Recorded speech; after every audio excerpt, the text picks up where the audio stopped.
Bismillahirrahmanirrahim. Assalamualaikum warahmatullahi wabarakatuh. Innal hamdalillah nahmaduhu wa nasta'inuhu wa nastaghfiruh. Wa na'udzu billahi min shururi anfusina wa min sayyiati a'malina. Man yahdihillahu fala mudilla lahu wa man yudlil fala hadiya lahu.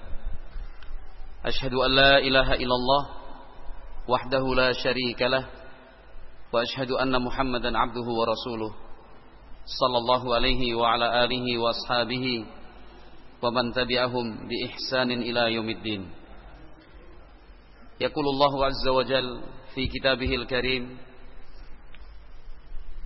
ya ayyuhalladzina amanu taqullaha haqqa tuqatih wa la tamutunna illa wa antum muslimun. Fa inna asdaqal hadithi kitabullah wa khairal huda huda nabiyyina Muhammadin sallallahu alaihi wasallam wa syarrul umuri muhdatsatuha fa inna kulla muhdatsatin bid'ah wa kulla bid'atin dhalalah wa kulla dhalalatin finnar. Ma'asyiral muslimin,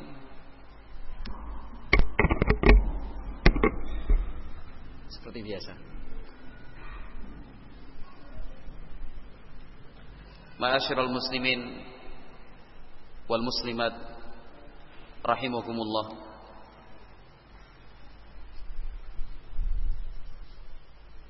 Siapakah orang yang paling merugi? Siapa juga orang yang paling celaka? Orang yang paling merugi dan paling celaka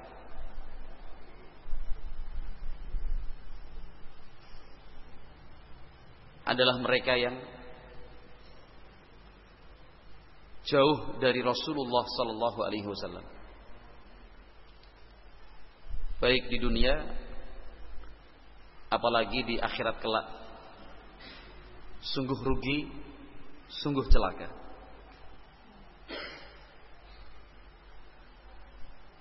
Para sahabat dulu semasa hidup Nabi selalu berusaha di dekatnya secara fisik. Mereka yang tinggal di kota Madinah dan sekitarnya setiap hari berusaha datang untuk bertemu Nabi sallallahu alaihi wasallam, minimalnya salat berjamaah bersama Nabi. Kaum muslimin di luar kota Madinah berusaha mendekat dengan cara berhijrah. Walaupun pada akhirnya negeri mereka menjadi negeri Islam, Mekah misalnya, daerah Yaman atau Bahrain, contoh yang lain. Walaupun pada akhirnya mereka masuk Islam, negeri mereka bukan lagi negeri kafir. Namun keinginan untuk dekat dan ada di sekitar Nabi sallallahu alaihi wasallam bukan kemudian lantas hilang. Mereka tetap pindah ke Madinah. Otomatis kota Madinah menjadi ramai. Penduduknya bertambah, meningkat. Nah, dari beberapa hal tadi ada satu kesimpulan menarik yang bisa diambil, bahwa para sahabat semuanya tanpa terkecuali ingin selalu dekat dengan Nabi Muhammad sallallahu alaihi wasallam. Bagaimana dengan generasi setelah sahabat? Tabi'in misalkan, generasi kedua, murid-murid para sahabat, atau generasi yang ketiga, yaitu generasi tabi'ut tabi'in. Maka rasa ingin mendekat dengan Nabi sallallahu alaihi wasallam diwujudkan dengan semangat untuk mengumpulkan sabda-sabda Nabi, semangat untuk membaca berulang-ulang sabda Nabi sallallahu alaihi wasallam. Mereka tidak mengenal lelah tidak ada jemu, tidak ada bosan apabila sudah dihadapkan dengan hadis-hadis Rasulullah sallallahu alaihi wasallam. Bagi kita untuk membaca 10, 20 atau 50 hadis bisa dikata menjadi sebuah prestasi tersendiri. Apalagi kalau membaca sampai ratusan hadis. Membaca 100 hadis dalam satu kesempatan menjadi satu hal yang sulit untuk kita bayangkan.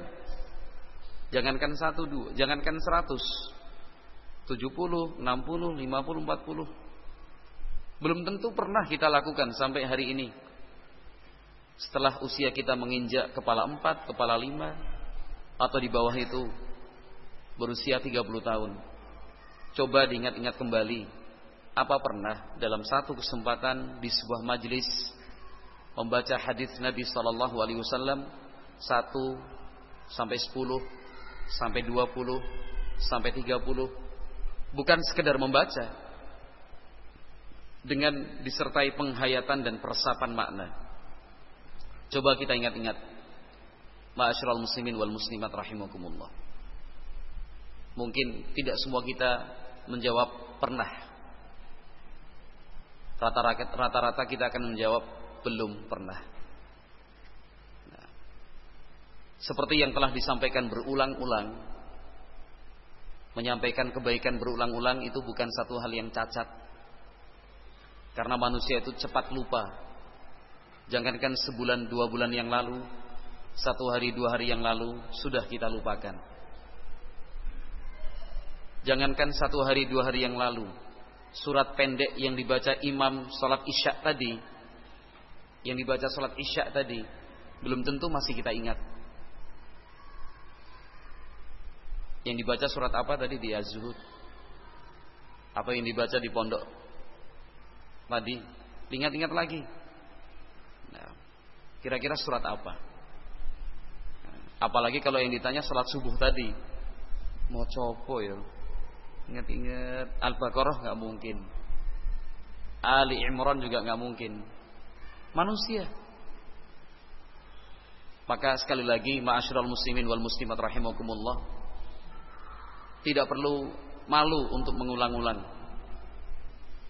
bahwa rasa cinta kita kepada Al-Mustafa, rasa cinta kita kepada Nabi Muhammad sallallahu alaihi wasallam harus dibuktikan secara nyata, bukan sekedar pengakuan saja. Rasa cinta kita kepada Nabi sallallahu alaihi wasallam adalah dengan melakukan apa yang beliau perintahkan, menyelenggarakan kegiatan yang beliau tuntunkan. Tanda cinta kita kepada Nabi sallallahu alaihi wasallam adalah dengan tidak melakukan apa yang beliau larang. Bentuk cinta kita kepada Nabi alaihi salatu wasallam harus dibuktikan dengan tidak melakukan apa yang tidak beliau lakukan.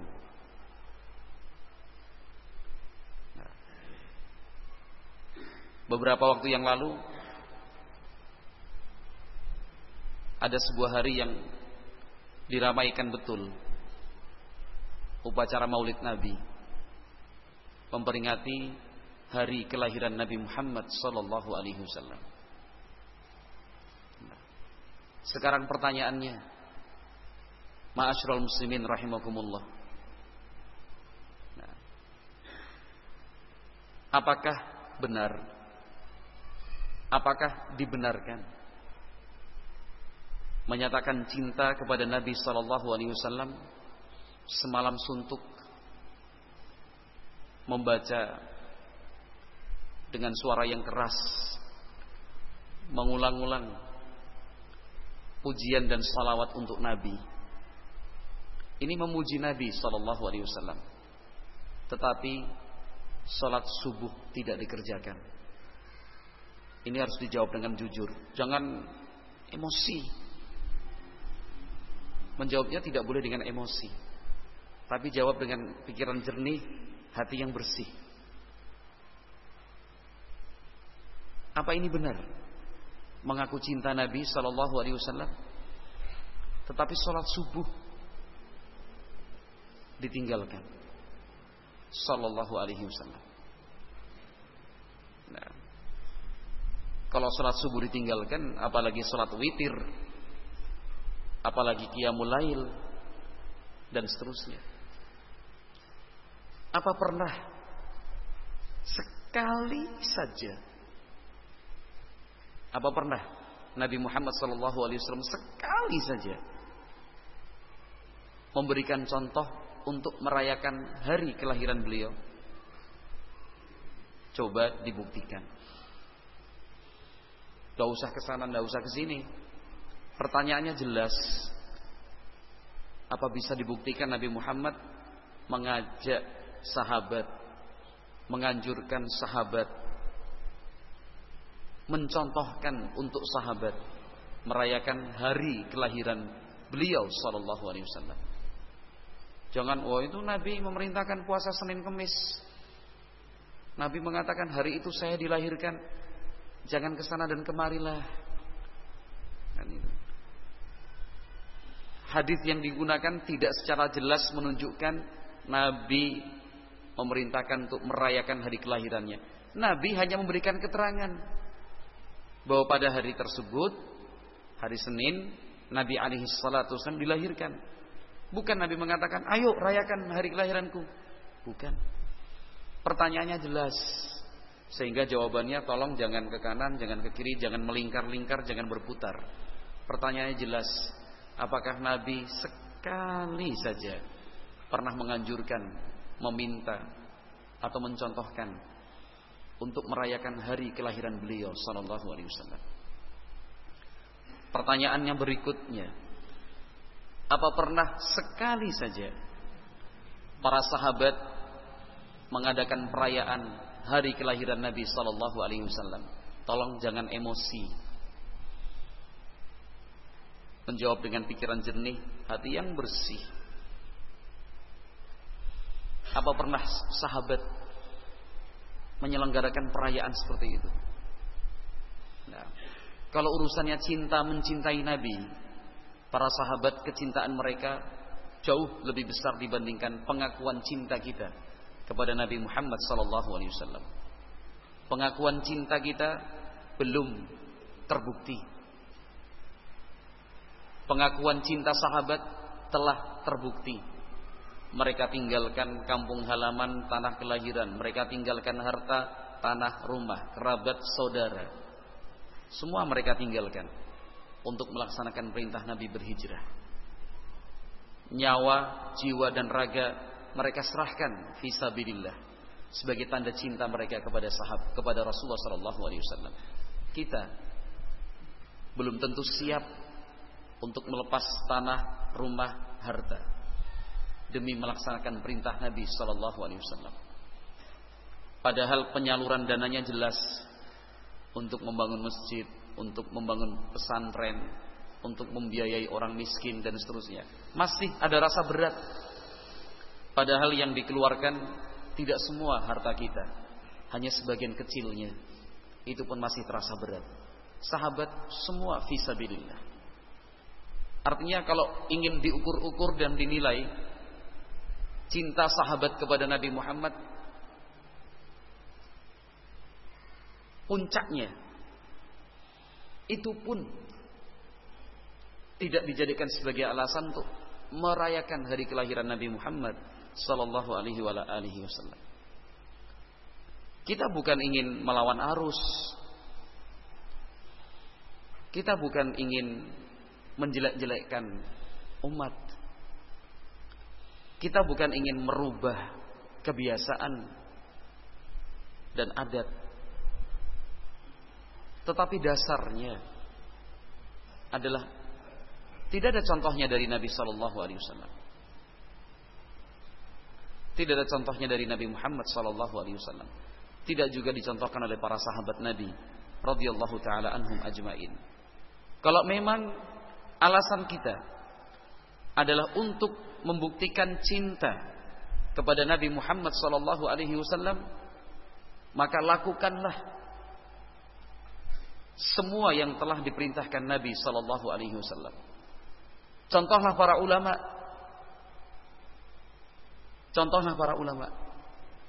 Nah, salah satu bukti yang dilakukan para ulama untuk menunjukkan cinta mereka kepada Nabi sallallahu alaihi wasallam adalah membaca hadis, mengulang-ulang hadis.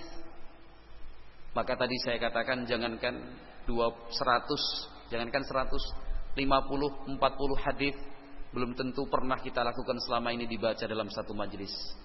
Sekarang bayangkan Al-Imam Ahmad bin Hanbal rahimahullah.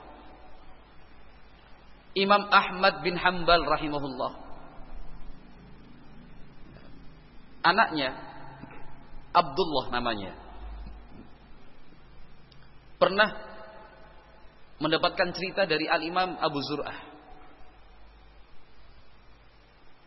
Kata Abu Zur'ah, ayahmu hafal 1 juta hadis. Ayahmu yaitu Imam Ahmad hafal 1 juta hadis. Kata Abdullah, apa iya? Kata Abu Zur'ah, iya, 1 juta hadis. Karena saya pernah menyimak ayahmu membacakan 1 juta hadis Rasulullah sallallahu alaihi wasallam. Ini baru bukti cinta kepada Nabi alaihi salatu wassalam.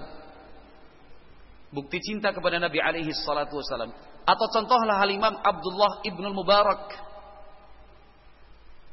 Selesai salat Isya, beliau keluar sampai di depan pintu masjid. Ada orang datang bertanya, wahai imam, hadis ini bagaimana? Wahai imam, hadis ini bagaimana? Terus mudzakaratul ahadits, mengulang-ulang dan menyampaikan hadis Nabi alaihi salatu wassalam. Selesainya kapan?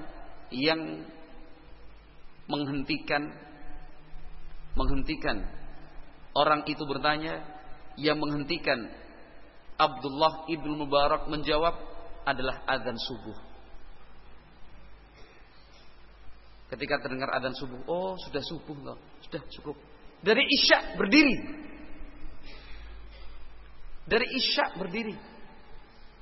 Nah, kita salat Isya berdiri 7-10 menit, lutut udah digoyang-goyang.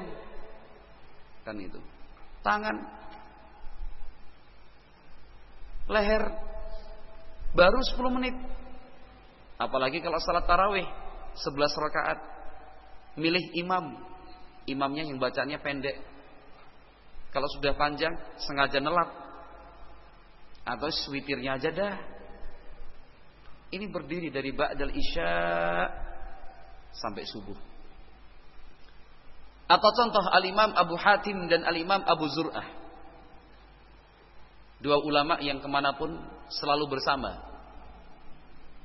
Suatu saat Al-Imam Abu Hatim menyampaikan kepada Abu Zur'ah, hei kawan, kata Abu Hatim, hei kawan, daripada kita diam begini, coba kita mengulang-ulang hadis fikih dari penjelasan tentang tata cara bersuci sampai bab yang terakhir.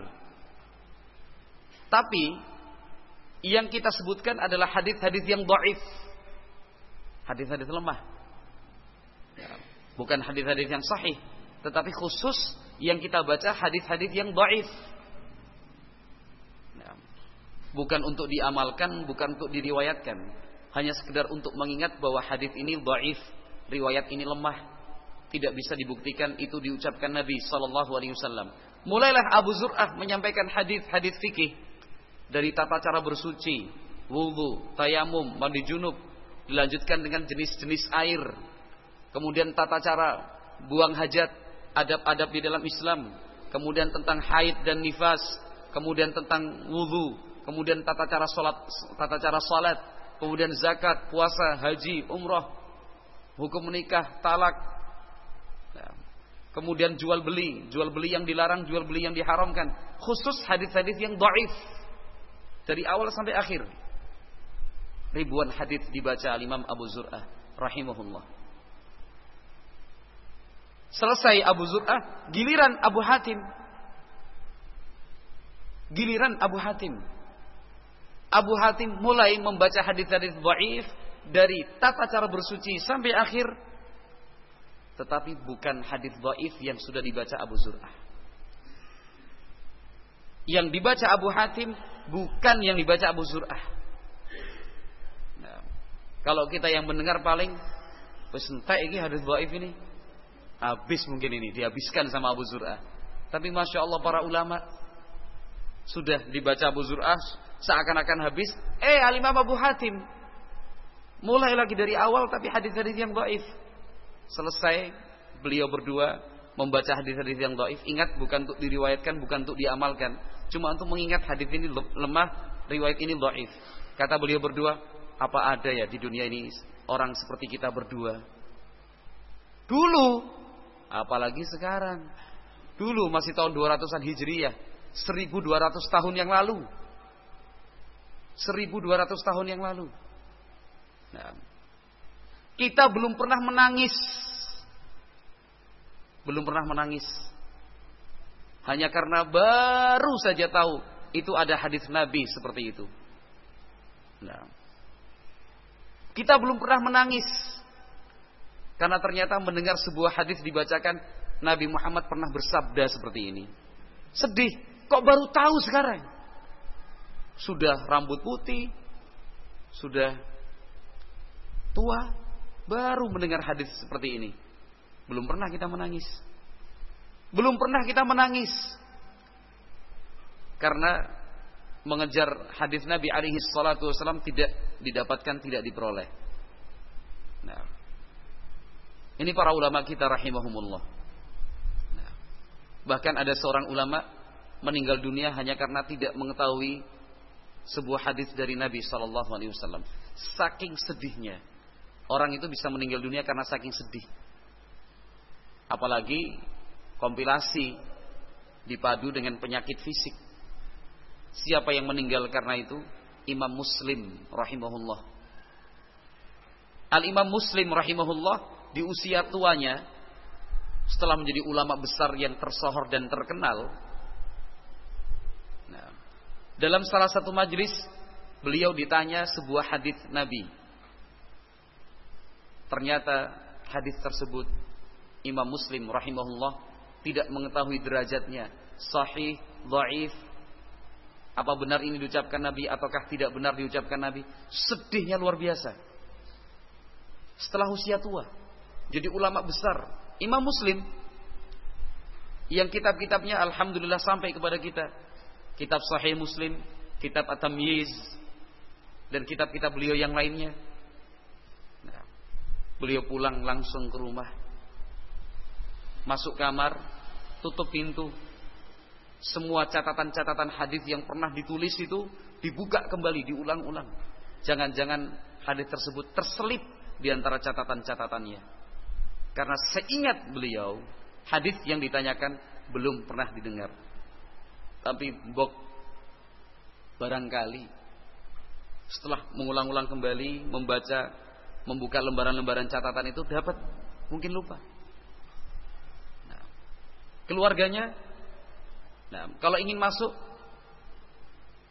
tidak ada kata yang terucap, hanya membawa makanan. Satu keranjang kurma itu disiapkan di samping Imam Muslim rahimahullah. Buka kitab, nyari hadis. Malam satu-satu, kalau lapar ambil kurma. Cari lagi, selesai kitabnya ambil kitab yang lain, buka lagi, mencari hadis yang ditanya. Sudah mulai tangan ambil gerakan kurma makan. Satu keranjang kurma habis. Dalam posisi beliau, perut beliau tidak ada makanan sebelumnya. Itu kepikiran plus karena sebab tadi gangguan pencernaan. Imam Muslim rahimahullahu taala meninggal dunia. Nah, para ulama dalam biografinya menjelaskan seperti itu. Itu sebab faktor terbesarnya kenapa Al-Imam Muslim rahimahullahu taala meninggal dunia. Nah, kita masih jauh dari yang seperti ini. Nah, bukti cinta kita kepada Nabi alaihi salatu wassalam adalah dengan mengamalkan, melaksanakan semua tuntunan-tuntunan beliau. Itu tanda cinta kepada Nabi sallallahu alaihi wasallam. Kita tiru, kita contoh, kita teladani Nabi Muhammad sallallahu alaihi wasallam dalam semua sisi kehidupan kita, baik secara akidah, secara akhlak, fikih, muamalah, manhaj. Semua harus sesuai dengan Nabi sallallahu alaihi wasallam. Itu tanda cinta kepada Nabi sallallahu alaihi wasallam. Mengaku cinta kepada Nabi sallallahu alaihi wasallam, ternyata kehidupannya masih jauh bahkan bertentangan dengan kehidupan Nabi sallallahu alaihi wasallam. Nah, maka marilah secara jujur kita mengukur kadar cinta kita kepada Nabi sallallahu alaihi wasallam. Sejauh apa, setinggi apa, sebesar apa, sedalam apa rasa cinta kita kepada Nabi Muhammad sallallahu alaihi wasallam. Ma'asyiral muslimin wal muslimat rahimakumullah. Dengan harapan setelah kita tidak dipertemukan dengan Nabi sallallahu alaihi wasallam di alam dunia, harapannya esok di hari kiamat kita dipertemukan dengan Rasulullah sallallahu alaihi wasallam. Karena di dunia sudah tidak memungkinkan, tidak mungkin. Beliau sudah meninggal dunia, sudah wafat. Karena tidak mungkin berkumpul di dunia, harapan kita berkumpul di akhirat nanti bersama Nabi sallallahu alaihi wasallam. Ma'asyiral muslimin wal muslimat rahimakumullah, inna likulli nabiyyin haudhan. Sesungguhnya tiap-tiap nabi itu mempunyai telaga. Sebagian ulama mengatakan hadis ini muhtamilun litahsin. Hadis ini bisa diterima. Sangat mungkin sekali untuk dihasankan karena datang dari beberapa riwayat dan jalur. Inna likulli nabiyyin haudha. Setiap nabi itu punya telaga. Namun telaga milik Rasulullah di hari akhir nanti adalah telaga yang paling luas dan paling banyak orang yang datang ke telaga tersebut dibandingkan telaga-telaga lain milik para nabi dan para rasul alaihi wassalatu wassalam. Telaga milik Rasulullah sallallahu alaihi wasallam sebagai anugerah dan karunia dari Allah Subhanahu wa taala. Panjang dan lebarnya sama. Tuluhu arduhu mithlu tulihi. Hadis riwayat Muslim di dalam As-Sahih. Panjangnya sama dengan lebarnya. Lebarnya sama dengan panjangnya. Panjangnya telaga Rasulullah sallallahu alaihi wasallam itu harus dari ujung sini sampai ujung sana harus ditempuh dalam perjalanan kaki selama sebulan lamanya. Selama sebulan lamanya. Itu luasnya telaga milik Nabi sallallahu alaihi wasallam yang menjadi anugerah dari Allah Subhanahu wa taala. Dalam beberapa riwayat dikatakan min Madinah ila San'a. Jaraknya dari kota Madinah sampai San'a. Riwayat yang lain mengatakan min Ailata ila San'a. Dari Ailah sampai negeri San'a. Ailah itu nama kuno untuk Yerusalem, untuk Palestina. Jadi panjang telaga Nabi alaihi salatu wassalam itu dari Palestina sampai San'a, ibu kota negeri Yaman. Nah, panjangnya, lebarnya sama, panjangnya sini sama, lebar yang sisi yang lain juga sama. Bisa dibayangkan seberapa besar telaga Rasulullah sallallahu alaihi wasallam.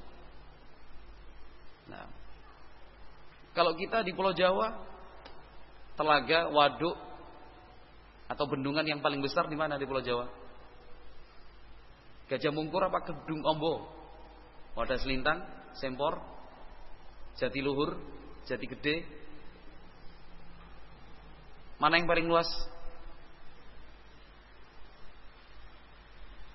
Mana yang paling luas? Kedung Ombo. Namanya Kedung Ombo ya. Yang jelas itu luas. Itu sudah seluas mata memandang. Kan itu. Belum lagi nanti kalau dihitung dari waduk atau bendungan di luar Pulau Jawa. Kan itu. Bendungan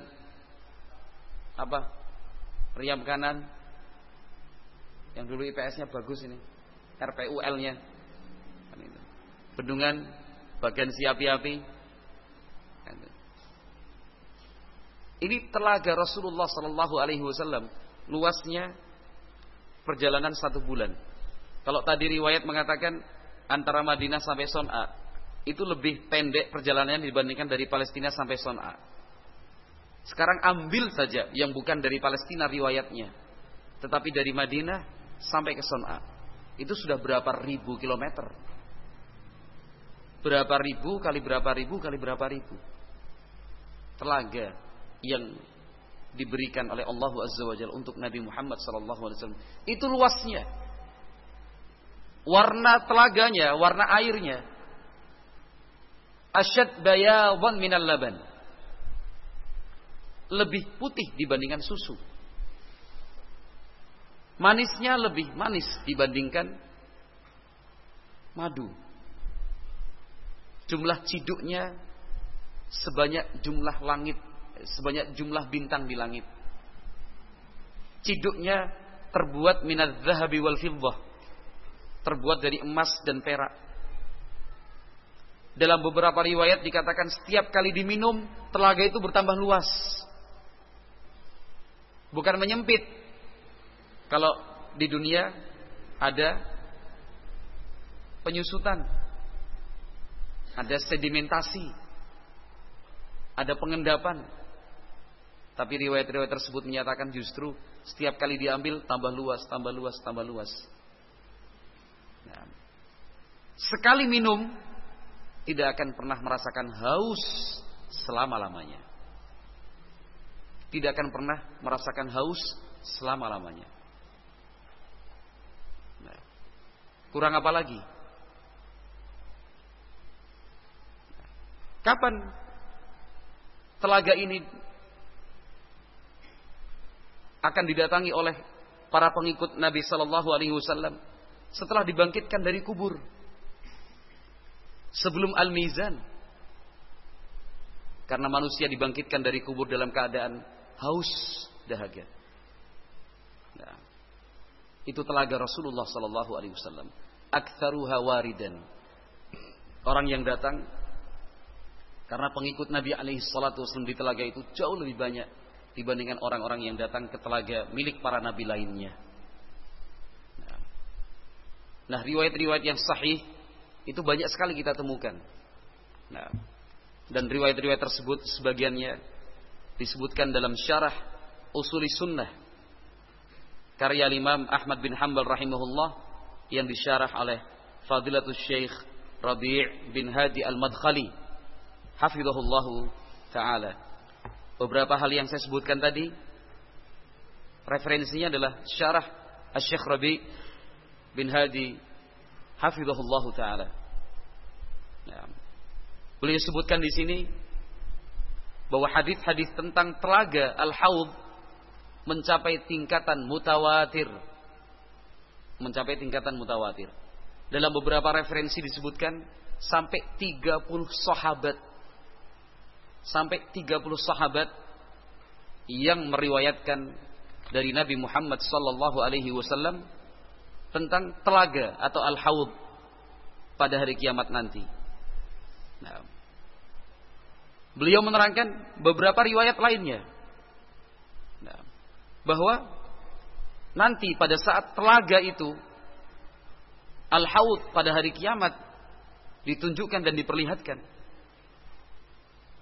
Para pengikut Nabi alaihi salatu wasallam datang untuk minum dari telaga tersebut. Ada sejumlah orang yang diusir. Diusir, dijauhkan. Mendekat tidak boleh. Mendekat tidak boleh. Siapa mereka? Nabi alaihi salatu wasallam masih berusaha untuk membela. Ashabi, ashabi.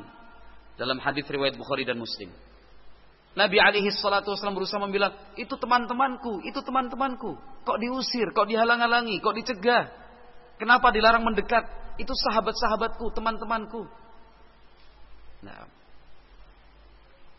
dalam beberapa riwayat dikatakan, innaka la tadri ma ahdatsu ba'dak. Ya Muhammad, setelah engkau meninggal dunia, engkau tidak tahu perbuatan baru apa yang telah mereka lakukan, menunjukkan bahwasanya Nabi alaihi salatu wasallam tidak mengetahui ilmu gaib kecuali yang telah diperlihatkan oleh Allah Azza wa Jalla kepada beliau sallallahu alaihi wasallam. Nah, siapakah mereka yang diusir? Siapakah mereka yang dijauhkan dari telaga milik Rasulullah sallallahu alaihi wasallam, anugerah dari Allah? Hum al-murtaddun. Mereka adalah orang-orang yang murtad dari ajaran Islam. Orang-orang yang murtad dari ajaran Islam. Mereka sudah Islam, tetapi mereka tinggalkan Islam, pemeluk agama yang lain. Sebatas orang-orang yang murtad? Tidak. Wa yulhaqu bihim ahlul bid'ah aidan. Kata beliau hafizahullah, termasuk juga ahlul bid'ah. Termasuk juga ahlul bid'ah. Dzakara hadzal Qurtubi wa ghairuhu. Wa naqala dzalika al-Hafiz Ibnu Hajar anhu. Yang menyatakan ini bukan saya, tetapi al-Imam Al-Qurtubi rahimahullah dan ulama lainnya. Al-Hafiz Ibnu Hajar rahimahullah juga menyatakan seperti itu. Nah, Al-Imam Al-Bukhari juga menyatakan seperti itu. Al-Imam Al-Bukhari, Abu Abdullah Muhammad bin Ismail, penyusun kitab Sahih Al-Bukhari, juga menyatakan hal yang sama, bahwa yang terusir dari telaga Nabi sallallahu alaihi wasallam bukan hanya orang-orang yang murtad, tetapi juga ahlul bid'ah. Nah, Al-Imam Al-Bukhari rahimahullah menyatakan, annal murada billadzina yudaduna 'anil haudhi wa yaqulu Rasul sallallahu alaihi wasallam ashabi qala innahum ahlu riddah. Menurut Al-Imam Al-Bukhari, bahwa yang dimaksud sejumlah orang yang terusir dari telaga, mereka yang disebut oleh Nabi alaihi salatu wasallam ashabi, mereka adalah teman-temanku. Qala, menurut Al-Imam Al-Bukhari, siapa mereka? Innahum ahlu riddah. Mereka adalah orang-orang yang murtad.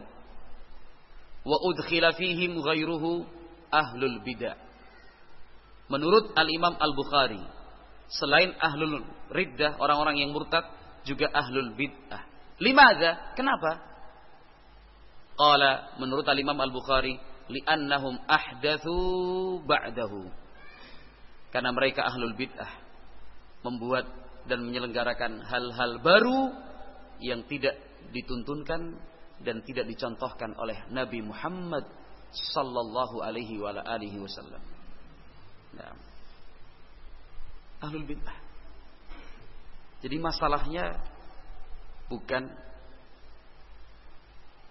baik dan tidak baik menurut kita. Masalahnya bukan bagus atau tidak bagus menurut kita. Alasannya bukan cocok dan tidak cocok menurut kita. Tapi alasan kita seharusnya, apakah ini ada tuntunannya dari Nabi Muhammad sallallahu alaihi wasallam. Walaupun kita pandang baik, walaupun kita katakan bagus, walaupun semua orang sepakat itu bermanfaat, walaupun yang melakukannya mayoritas, hampir semua orang melakukannya, tetapi kalau tidak ada dasarnya, tidak ada tuntunannya dari Nabi Muhammad SAW, jangan dilakukan. Karena kita tidak ingin terusir dari telaga Nabi SAW pada hari kiamat nanti. Apakah kita rela menjual dan mengganti kesempatan untuk meneguk secangkir air dari telaga Nabi SAW dengan sebuah kekhawatiran dan ketakutan, dijauhi orang, dibenci tetangga, dimusuhi oleh keluarga? Manakah yang lebih mahal dan berharga di mata kita? Nah, mana yang lebih berharga? Dipanggil sama orang tua, balile. Nah, muludan. Pulanglah kau nak. Muludan.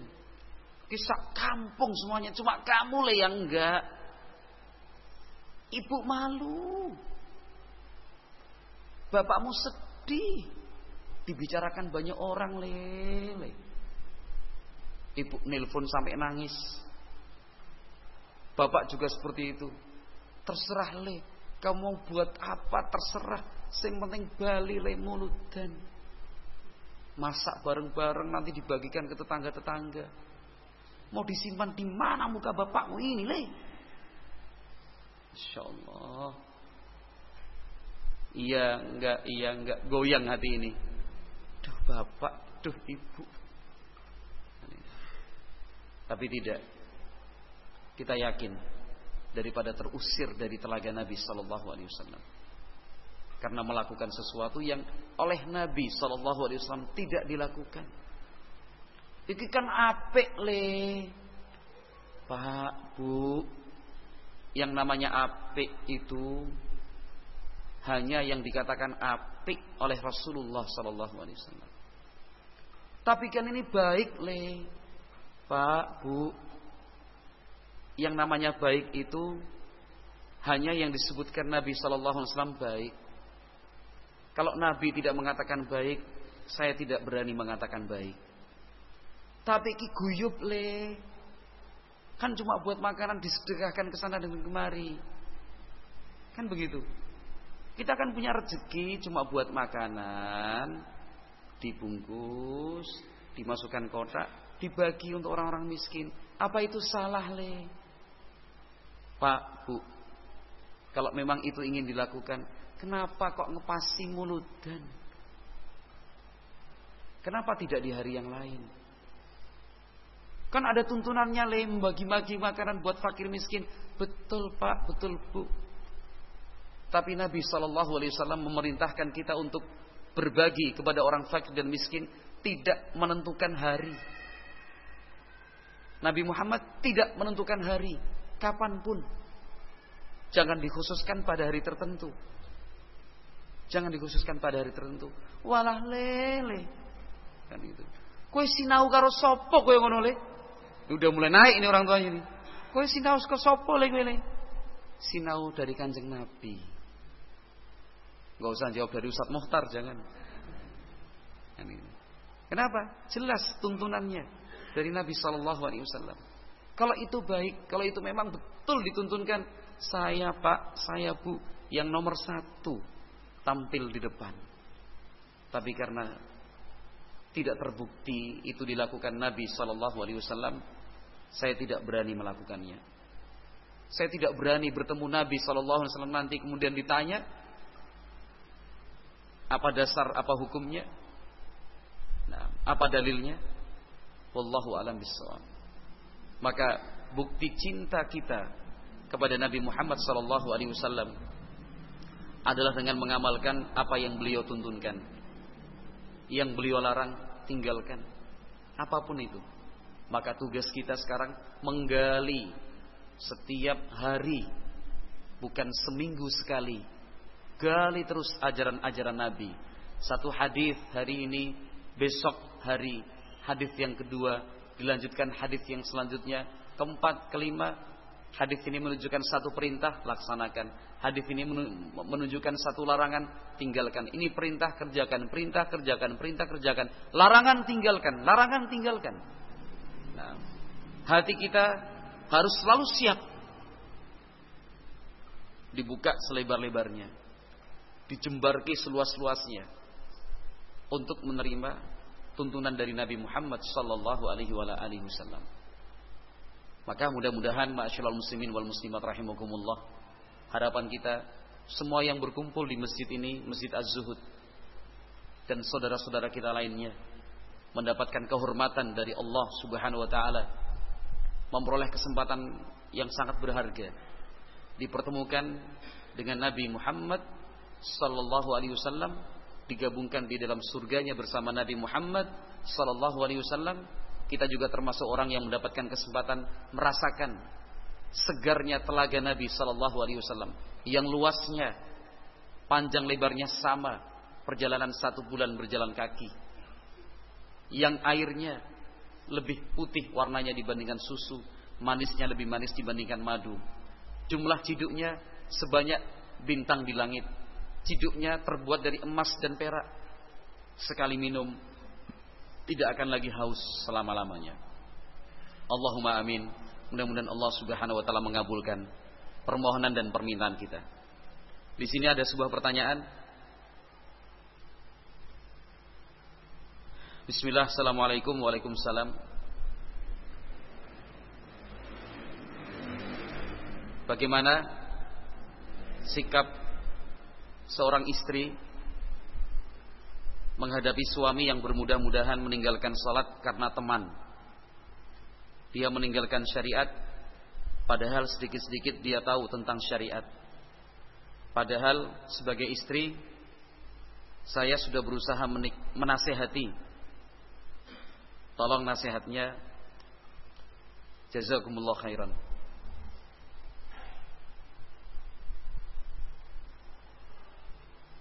Sedih ya? Panjenengan dengar pertanyaan seperti ini merasa bersedih nggak, atau cuma biasa gini aja? Saya yakin kalau hatinya masih betul-betul baik, mendengar pertanyaan seperti ini sudah sedih. Betul-betul sedih sekali. Punya istri yang salihah, punya istri yang terus menasihati, punya istri yang mendukung suaminya beribadah, punya istri yang memberikan support penuh untuk suami agar istiqomah di atas syariat. Ternyata suami responnya masih kurang. Ternyata tanggapan suami masih lemah. Ini menyedihkan. Sama juga halnya tentu sangat menyedihkan sekali kalau misalkan kita mendengar seorang suami yang bersemangat untuk istrinya berbuat baik. Seorang suami yang terus memberikan nasihat istrinya. Seorang suami yang mendukung penuh istrinya untuk berhijab misalkan, untuk melaksanakan syariat. Seorang suami yang sudah memberikan segala-galanya apa yang bisa dia lakukan agar istrinya bisa sama-sama taat kepada Allah Subhanahu wa taala. Ternyata istrinya kurang merespon. Istrinya marah-marah. Istrinya malah membenci. Istrinya malah mengancam. Sama sebenarnya kasus ini. Nah, sama sedihnya juga kalau kita sebagai orang tua punya anak mulai meninggalkan salat, bermudah-mudahan tidak lagi salat berjamaah. Sedih sekali. Punya orang tua yang semangat, punya orang tua yang terus memberikan nasihat, punya orang tua yang perhatiannya luar biasa, punya orang tua yang tidak pernah henti memberikan kasih sayang, tetapi anaknya seperti itu. Sama juga seorang anak yang terus memberikan nasihat, orang tuanya mengingatkan, "Pak, salat, Pak." Orti apa kowe le? Tahu apa kamu? Ya rahmatullah. Pak sholat, Pak. Ibu sholat. Menoleh. Diam kamu. Masya Allah. Anaknya sudah berusaha. Sarung dibelikan. Baju koko, baju takwa dibelikan. Songkok nasional dan kopiah haji dibelikan. Ibunya dibelikan rukuh, mukena yang halus, lembut, yang tahan sumuk. Semua disiapkan. Untuk ibunya dibuatkan musola khusus. Dibangunkan sebuah musola khusus untuk ibunya. Ayahnya siap diantar jemput ke masjid. Nah, bahkan bila perlu, Pak, mbok pilih panjenengan ngersakaken mobil kula tumbaske mobil, Pak. Yang penting Bapak sholat. Bapak suruh saya dawuh menapa kemawon. Saya sebagai anak siap. Yang penting Bapak sholat, Ibu sholat. Ternyata bapaknya menolak, ibunya juga menolak. Padahal cara yang digunakan si anak sudah baik. Cara yang digunakan anak sudah berakhlak dan beradab. Tunduk. Tidak berani memandang wajah ayahnya. Tidak berani memandang wajah ibunya. Tunduk itu sambil sedih. Kan gitu. Bapak duka monggo. Ibu duka monggo. Bapak ibu mau marah, silahkan. Kan itu. Tapi saya sebagai anak hanya bisa mengingatkan sholat. Karena sholat itu kan rukun Islam yang kedua. Kan itu. Sholat itu kan penghubung antara hamba dengan Al-Khaliq. Sholat itu kan ibadah pertama yang akan dihisab pada hari kiamat nanti. Kata Nabi alaihi salatu wasallam, "Idza salahat salaha sa'iru amalih wa idza fasadat fasada sa'iru amalih." Kalau salat hamba setelah dihisab hari kiamat statusnya baik, bisa dipastikan amal kebaikan yang lainnya pun bagus. Tapi kalau salatnya sudah rusak, salatnya jelek, amal ibadah yang lain pun bisa dipastikan jelek. Karena salat adalah ibadah yang terus diingatkan oleh Nabi alaihi salatu wasallam sampai sesaat sebelum meninggal dunia. Detik-detik terakhir Nabi alaihi salatu wasallam sebelum menghembuskan nafas yang terakhir. Dalam hadis Ummi Salamah, Nabi mengatakan, "As-salah, as-salah." Perhatikan salat, jaga salat. Itu sebelum meninggal dunia. Nabi alaihi salatu wasallam menyatakan seperti itu. Salat. Nah, salat adalah ibadah yang dikatakan oleh Nabi alaihi salatu wasallam. Nah, pembatas bainal islami wal kufri wasyirki adalah tarkus salah. Yang membatasi, membedakan antara kekafiran, kesyirikan dengan keislaman adalah meninggalkan salat. Salat yang oleh Nabi alaihi salatu wasallam sebagai tanda beliau akan menyerang sebuah kampung ataukah tidak. Datang ke sebuah kampung, tunggu, jangan serang dulu. Nantikan sampai subuh datang.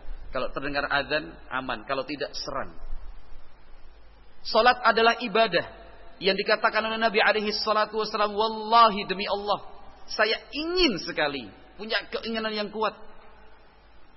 Ada sebuah kesempatan saya minta seorang sahabat menggantikan saya sebagai imam salat. Kemudian saya berkeliling kota Madinah untuk ngecek, untuk melihat secara langsung siapa-siapa saja yang tidak berangkat salat berjamaah. Fa'uharriqa buyutahum. Aku bakar rumah-rumah mereka." Ini keinginan Nabi alaihi salatu wasallam. Tapi jangan bakar rumah, nggih. Nanti Ustaz Mokhtar ngajarin bakar rumah. Itu bukan hak panjenengan. Jangan salah paham. Tapi yang ingin saya sampaikan, sampai seperti itu cemburunya Nabi sallallahu alaihi wasallam. Karena apa? Mendengar ada sebagian orang tidak salat. Itu salat. Nah, salat adalah ibadah. Nah, salat adalah ibadah yang menunjukkan dia masih ada kedekatan dengan Allah Subhanahu wa taala. Salat. Salat adalah ibadah yang pertama kali harus diajarkan untuk anak-anak kita.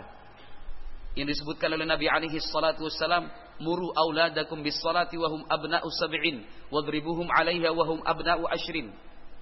Ajarkan, ajak, kondisikan, biasakan anak-anakmu untuk salat setelah mereka berusia 7 tahun.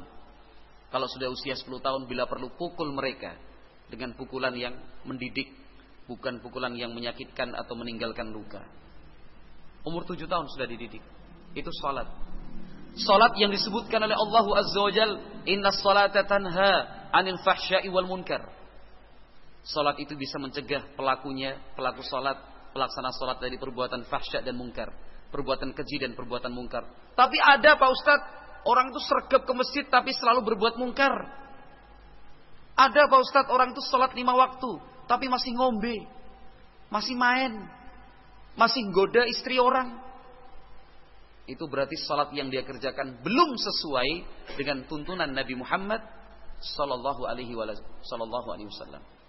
Kalau seandainya salat yang dikerjakan sesuai dengan tuntunan yang diajarkan Nabi sallallahu alaihi wasallam, dari keikhlasannya, kekhusyuannya, syarat-syarat dan rukun-rukunnya, pasti bisa mencegah dari perbuatan keji dan mungkar. Nah, salat adalah pondasi dan tiang utama agama ini. Nah, kalau sudah ditinggalkan, kebaikan apalagi yang ingin diharapkan? Kebaikan apalagi yang ingin diharapkan? Saat sebuah rumah di sana tidak ada salat sunnah yang dikerjakan, rumah itu tidak ada ruhnya, tidak ada kehidupannya.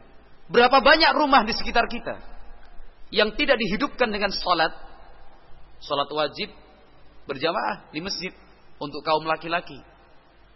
Tapi salat sunnah kerjakan di rumah. Berapa banyak, pertanyaannya, berapa banyak rumah milik kaum muslimin yang kosong dari salat? Nah, waktu salat yang terdengar musik dangdut, rock and roll. Waktu salat bukan menghadap ke kiblat. Waktu salat justru menghadap ke sebuah kotak penuh musibah, televisi namanya. Waktu salat menghadap ke kiblat seharusnya menghadapkan diri pada Allah Azza wa Jal. Ini malah asyik sambil makan kacang, minum kopi. Wah, sinetron, berita, iklan. Anda dipanggil, hayya 'alas shalah, hayya 'alal falah. Salat sudah memanggil.